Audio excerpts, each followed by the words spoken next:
میرا نام عظمیٰ سلطان ہے، بھوپال میں رہتی ہوں، اپنے رب کی ادنا سی بندی ہوں اور محمد مصطفیٰ صلی اللہ علیہ وسلم کی ادنا سی امتی۔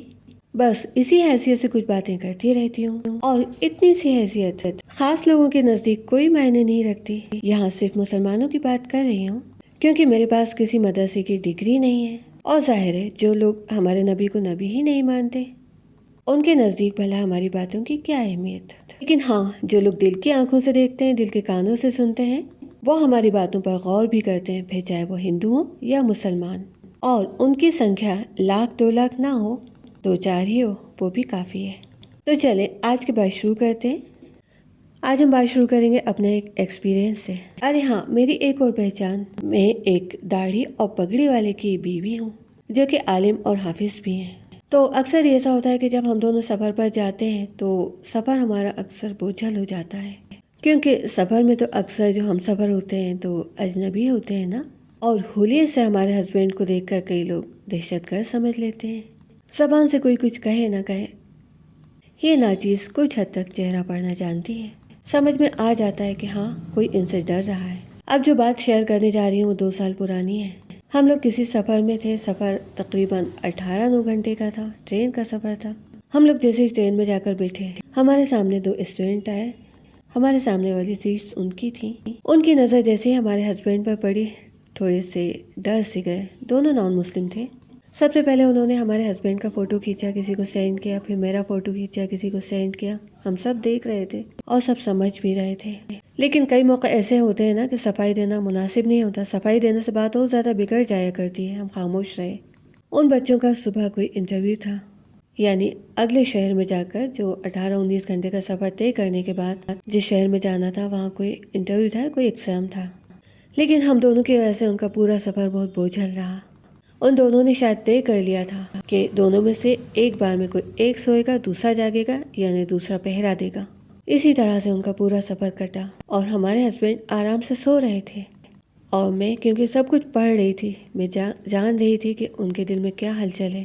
بہت افسوس ہو رہا تھا کہ ہماری وجہ سے کسی کا ٹائم خراب ہو رہا ہے، کوئی پریشان ہے، کسی کا نقصان ہو رہا ہے۔ میں دیکھ رہی تھی کہ جب بھی ہمارے ہسبینڈ گہری نیند میں تھے، اگر کوئی کروٹ بھی لیتے تو فوراً وہ دونوں اسٹوڈنٹ اپنا موبائل ہاتھ میں لیتے، یہ جیسے کہہ رہے ہوں کہ اگر انہوں نے تھوڑی کوئی حرکت کی تو ہم فوراً اپنا موبائل استعمال کریں گے، ان کی کمپلین کریں گے۔ ہم انہیں کیا بتاتے کہ جن سے آپ ڈر رہے ہیں وہ انسان کوئی مچھر بھی نہیں مارتا۔ اگر میں کبھی مچھر مارنے کی کوشش کروں تو وہ میرا ہاتھ پکڑ لیتے ہیں، اور کبھی ایسا بھی ہوا کہ ان کے ہاتھ پر اگر کوئی مچھر بیٹھا ہے نا، اور میں دیکھ رہی ہوں کہ بہت دیر سے انہیں کاٹ رہا ہے، میں نے اگر اس مچھر کو مارنے کی کوشش کی تو انہوں نے مجھ پر ایسی ناراضگی کا اظہار کیا جیسے میں نے ان پر ہاتھ اٹھا لیا۔ لیکن یہ سب صفائی میں انہیں نہیں دے سکی، لہٰذا ان کا وقت ضائع ہوا، اور مجھے بہت زیادہ افسوس ہوا کہ میری وجہ سے ہم دونوں کی وجہ سے کسی کا نقصان ہوا، کسی کا ایک لمحہ بھی خراب ہوا تو کیوں خراب ہوا۔ تو یہ بات ہم کر رہے تھے نان مسلمز کی۔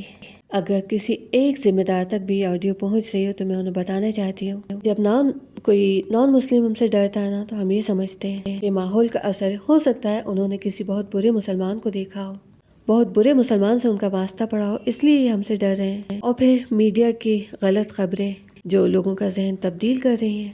لیکن میں بتانا چاہتی ہوں ہر خاص اور عام کو، آج جو حالات بن رہے ہیں نا، خاص طور سے اس سلسلے کی جو میں نے پہلی آڈیو آپ کی خدمت میں پیش کی تھی، جس میں 2 ایسے حیوانوں کا ذکر کیا تھا جو حافظ قرآن بھی ہیں، عالم بھی ہیں، اور کس بے رحمی سے انہوں نے کسی بچے کو اپنی درندگی کا شکار بنایا، حیوانیت کا شکار بنایا، اور جب اس نے مخالفت کی تو اس کو مار ڈالا اور اس کی لاش کو بورے میں بند کر کے تالاب میں بہا دیا، کنویں میں پھینک دیا۔ تو اب حالات یہ آ گئے ہیں، اور اس طرح کی وارداتیں کوئی 1-2 نہیں، عام ہو گئی ہیں، اور ذمہ دار لوگ خاموش ہیں، نہ جانے کیوں خاموش ہیں۔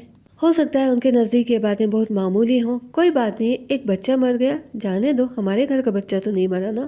یا ہو سکتا ہے وہ ابھی اس تحقیق میں لگے ہوں کہ وہ بچہ آخر کس فرقے کا تھا، اگر کسی اور فرقے کا تھا تو ہم اس کے لیے اپنا وقت کیوں خراب کریں، ہم کیوں اس کے لیے سوچیں۔ یا ہو سکتا ہے ذمہ دار لوگ ابھی تحقیق کر رہے ہوں کہ وہ بچہ اگر زندہ رہتا تو کس جماعت میں جاتا، ابھی انہیں تحقیق کرنے دیجیے، پریشان مت ہوئیے۔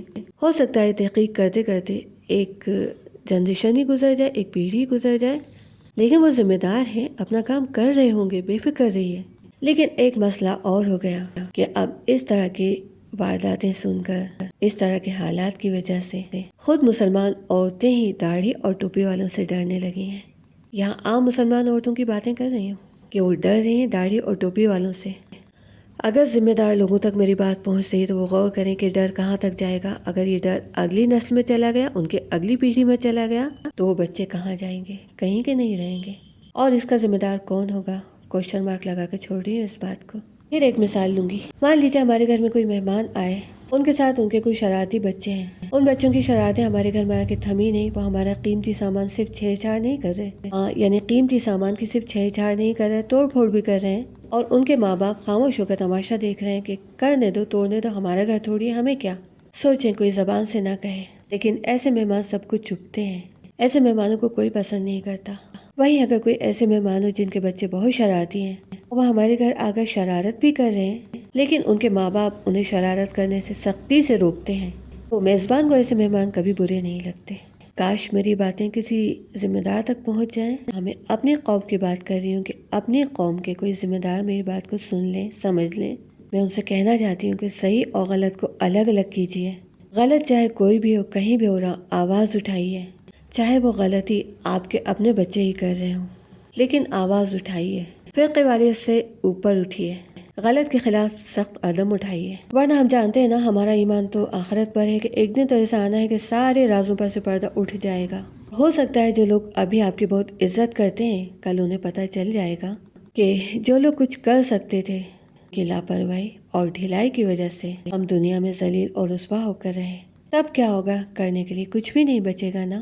تو پلیز آج ہی سخت قدم اٹھائیے، غلط کو غلط کہنے کی ہمت جٹائیے۔ آج کے لیے اتنا ہی، باقی باتیں انشاءاللہ نیکسٹ آڈیو میں۔ ابھی کے لیے اتنا ہی۔ السلام علیکم ورحمۃ اللہ وبرکاتہ۔